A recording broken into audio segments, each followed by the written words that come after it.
back to our channel. Take it simple. On today's video, I'm going to show you how to change Quora's username. It's very quick and easy, so let's get started. First of all, open the Quora app on your phone. If you don't have the app yet, you can get it from Google Play Store or the Apple App Store. Once you do that, launch the app, then sign in.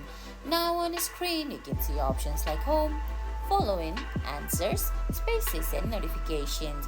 Select any of those, then on the top left corner, you're gonna find your profile picture or your user icon. Select that, then tap on the name right below your user icon or your profile picture. From there, you're gonna have to go to Edit Profile. Once you tap on Edit Profile on your screen, you're gonna find few options there. From there, go ahead and select Edit Name. Now under Edit Name, you're gonna have to select the name or change the name, create a name, anything.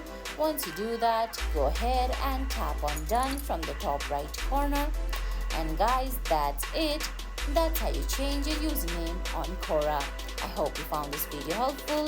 If you did, please give it a thumbs up, leave a comment, subscribe to our channel and hit that bell icon. See you in the next video. Thanks for watching.